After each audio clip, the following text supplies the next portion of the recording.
Thank you for tuning in to the latest edition of the 12 Kyle podcast. Whether you're listening during your commute, while working out, or just relaxing at home, we appreciate you. Every download, every listen, and every subscription means a lot. Up next, the 12 Kyle podcast. Most athletes, they are very superstitious about the numbers that they wear. You can't give an athlete any number and say, hey, just wear it. Some athletes don't like the fact that it doesn't look or feel good, and they correlate that with their play. And so Mike Vick went on to tell the story about how wearing number 2 just wasn't working for him. And he spotted one of his teammates at practice before practice started one day, and this particular teammate was wearing the number 7. And he said, hey, do you want to swap jerseys? So they took their jerseys off and exchanged jerseys. When he put the number 7 on, he played really, really well that day in practice. And he said it just took off from there. Ladies and gentlemen, thank you for listening. Thank you for downloading. And thank you for subscribing to the latest edition of the 12 Kyle podcast. I am your boy 12 Kyle. I want to thank you all for tuning in. Shout out to those of you who are watching on YouTube as well as Spotify. Man, check this out. So the other day I was watching a podcast that I like to watch from time to time on YouTube. It is called 7 p.m. in Brooklyn with basketball legend Carmelo Anthony. I'm a big Melo fan, always have been since his days at Syracuse. And I usually try to tap into his new episodes, at least, when they drop or shortly thereafter. And on this particular episode, he had on as a guest Mike Vick, former NFL quarterback, current college football head coach at Norfolk State University. And, Mike Vick was talking about, obviously his playing days and things of that nature. And he told a very interesting story that struck a chord with me.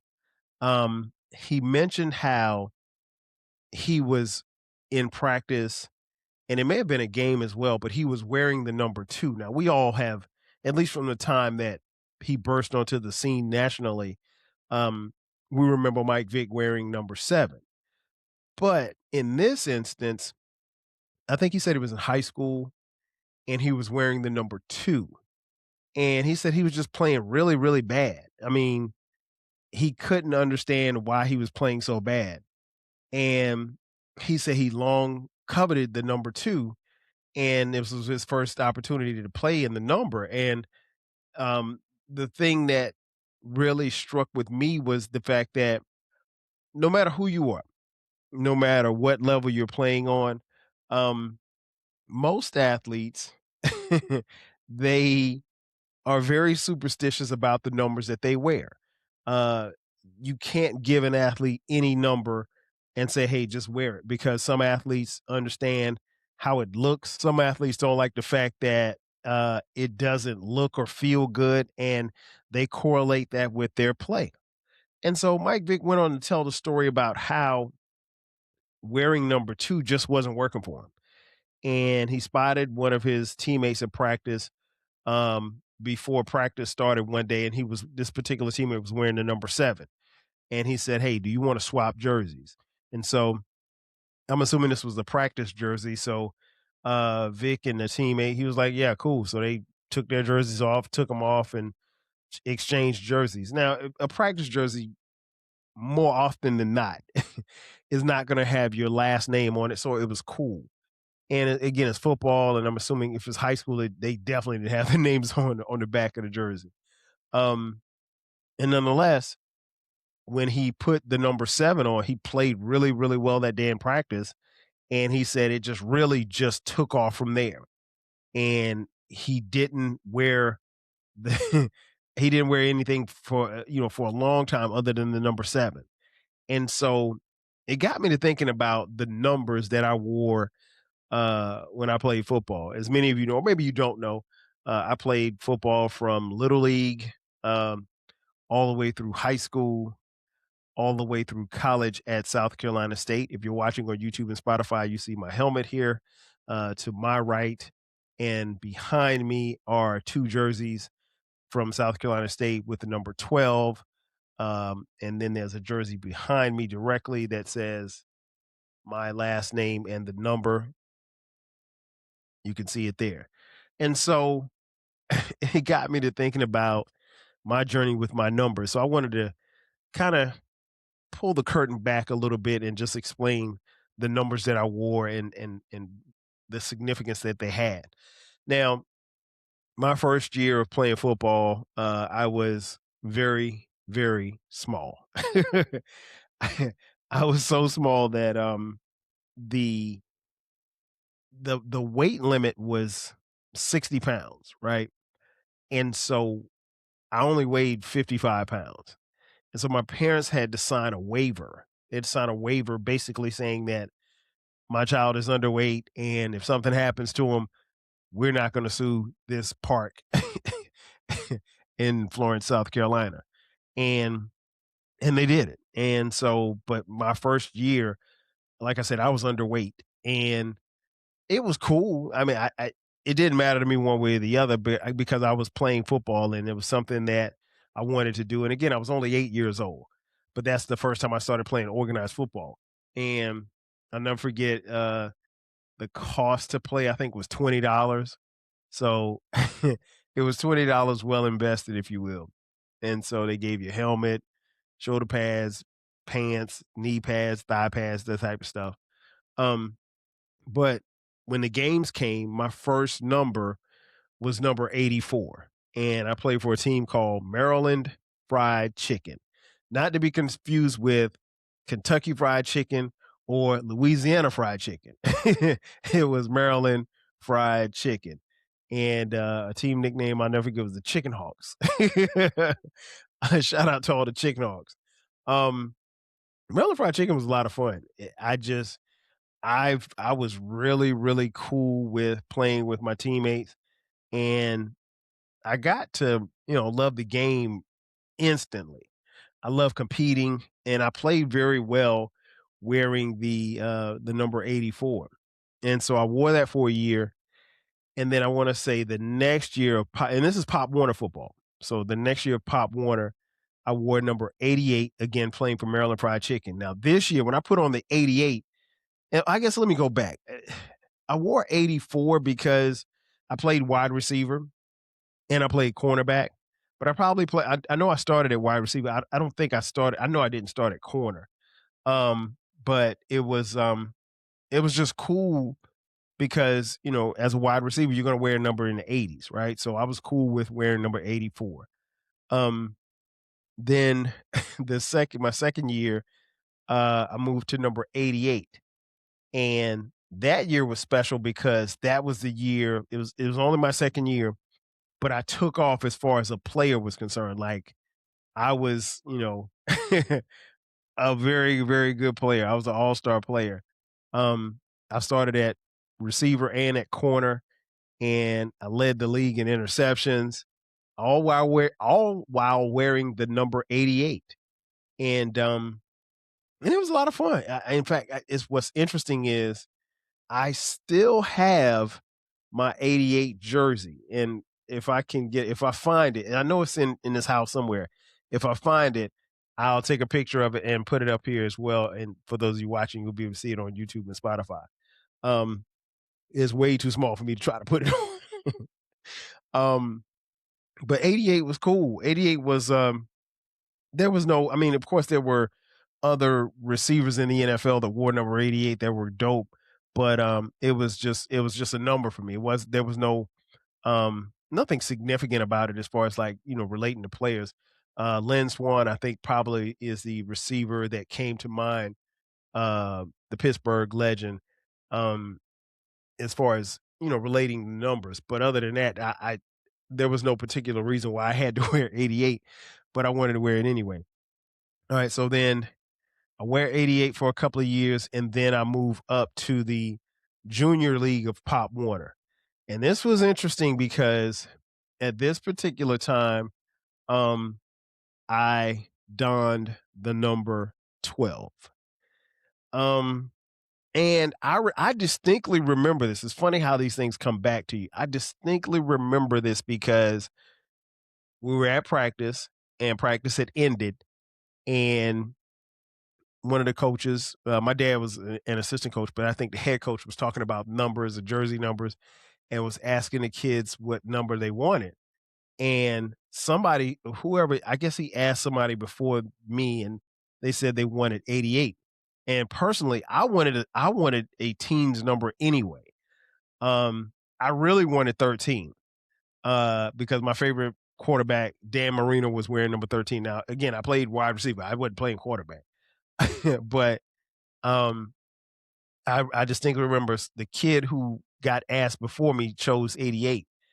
And so I was like, let me get number 12. And nobody else was wearing like, number 12. I don't even think nobody wore it on that team the year before, even though I wasn't on that team. Um, because I remember watching them play. And so I got number 12. And listen, I've never felt so cool and comfortable in a number than number 12. I thought it looked good on my jersey. I thought my jersey looked good on my pads. It looked, well, we used to call it, it just looked sweet. It looked real sweet, real pretty, real fly. Um, and so I was cool. And then I wore number 12 I played, I think, junior pop. I think I played 3 years. So I wore number 12 all 3 years. And I was one of the best players in the league. And it was a lot of fun. And again, but my team, I'll be honest, we just didn't win. Like those years on Maryland Fried Chicken, we sucked. And I remember one particular year, I think it was the second year I wore 88. I was like the best player on the team, but we were terrible. And I remember at one point I wanted to quit.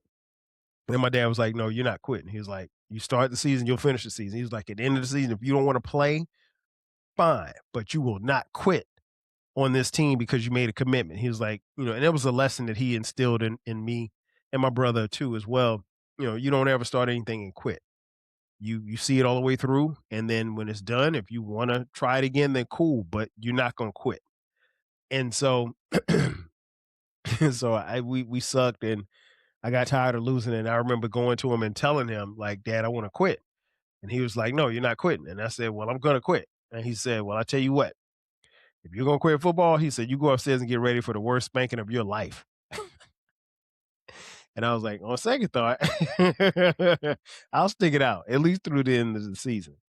Um, and so I played a couple of years in the junior pop league, wearing number 12. Then I moved when I got to high school. Actually, what was interesting was my last year of junior pop, I was in ninth grade. So I was probably one of the oldest kids in the league. One of the best, but also one of the oldest kids in the league because most of my friends or people my age were on ninth grade. If they were in ninth grade, they were playing junior varsity, JV. And so I didn't play JV until I got to the 10th grade. And so I remember, my first year of junior pop, my second year of junior pop, we won city championship. We went to North Carolina and played a team out of Fayetteville, North Carolina, beat them. So we won the state championship. So we were like little league champs. And it felt good to win. And I was in eighth grade. And I had the option of playing junior pop one more year while in the ninth grade or moving up to um, junior varsity. But I chose to, stay and hone my craft. And so I was again number 12 in junior pop for my third year, but I was in the ninth grade.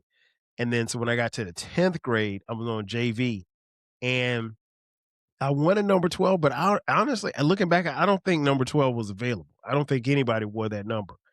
So I went back to 88 and 88 was cool. I just remember the one thing I remember about my JV squad was my pads were really, really big. And so 88 looked even bigger on me than it probably should have been. Um, but it was fun. We had a decent season, nothing to brag about. And then so my junior and senior year, I would be playing varsity football. So my junior year, before the year starts, we have a new head coach, Coach Virgil Wells, rest in peace. And because the previous coach, Coach English, passed away. I think he had pancreatic cancer, I think. Um, great man, great man. I wish I wanted to play for him.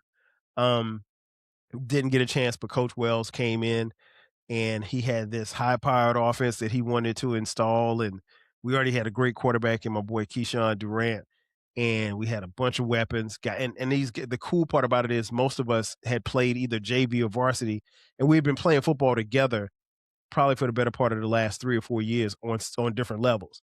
And so I they asked, and I said, "Well, let me." I don't was 12. I don't think for some reason I don't recall wanting number 12. I don't know if number 12 was even available at that time. So I'm thinking that it wasn't. So I chose number 1. I chose number 1. And if you wear the number 1, if you wear a single digit, you got to be a bad man. I mean, in football, you couldn't get a single digit and be terrible. So I wore number 1 the previous year, previous 2 years, I think. The cat who wore number 1 was the starting quarterback, a guy by the name of Gary Gray. Shout out to Gary. Um, and so I knew I wasn't playing quarterback, so I was going to play wide receiver and cornerback. And I started at receiver my junior and senior year. Played a little bit of corner too as well, but mostly my talents was going to be on the offensive side of the ball. Um, and I had a great 2 years at Wilson High School in Florence, South Carolina. My senior year, according to my quarterback, because I still haven't seen this in black and white. It's just because I haven't seen it in years, but he said I led the state of South Carolina in yards per catch. I was a deep threat. Pause. so, so, um, and I'm not, wasn't that big either. I mean, I might have been 145 pounds with Tim's on, but had a big heart, and we had a great team. We were 8-3. Surprisingly, did not make the playoffs, and that's a long story for another day. Um, but when wearing the number 1 was special. I had, I used to write my name and the number 1 all of my notebooks and stuff, and I sign autographs. Nobody was asking me for autographs, but I was preparing to sign autographs and the number 1. Um, and one of my homeboys, he started calling me Quick, and he spelled it Quik, Quick One. And so like that was my nickname, Quick One. Um, and so it was fun wearing number 1, man. And I was like, okay, this is dope. And had a great senior year, and uh got recruited by a couple of schools. Not again, I wasn't that tall. I had great stats, but I wasn't that tall. And schools looking for big receivers. Not a lot of schools were looking for smaller receivers.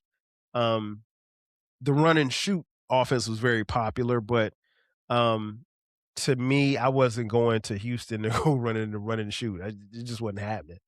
Um, so I decided to take my talents to South Carolina State University. Did not have a scholarship offer. Was recruited by South Carolina State, but did not have an offer.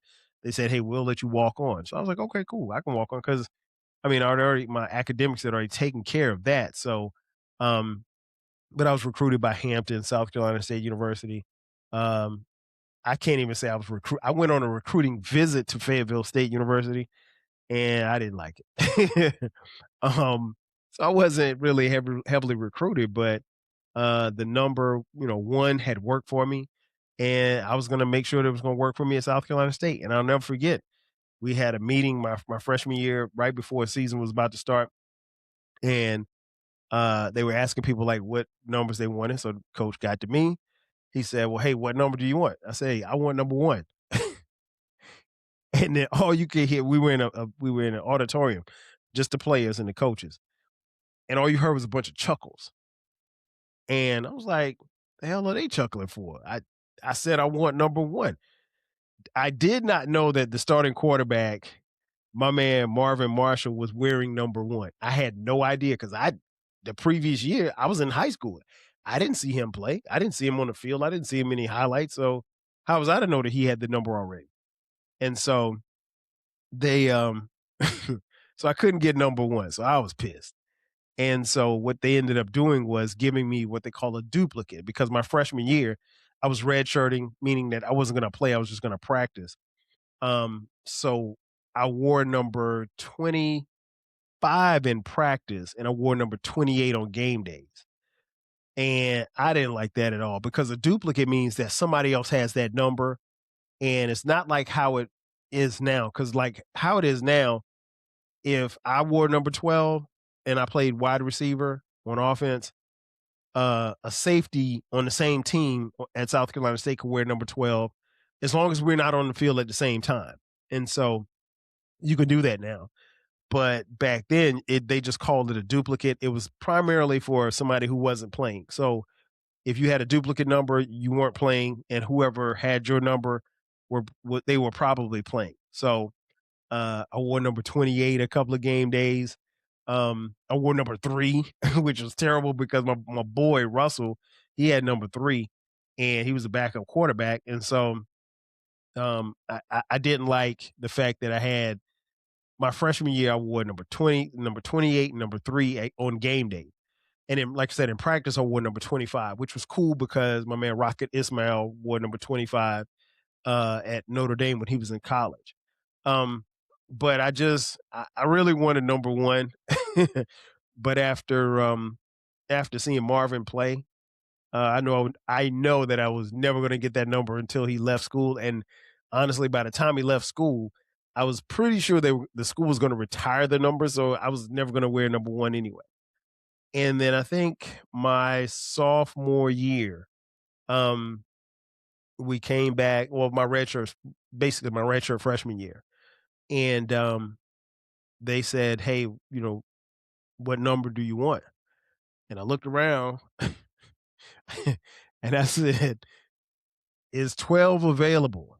Because I didn't want anybody laughing at me. I genuinely didn't know. There was a guy, I think it was J Mac. J Mac wore number 12 my freshman year. So this is the following year, my red shirt freshman year. And 12 was available. And I took it and I ran with it. And I wore number 12 for the rest of the time that I was at South Carolina State University. And it worked. I mean, we won the Black College National Championship in 1994, and I wore that number, and I did not relinquish it my senior year. I wore it as well, and when football was over, it was over.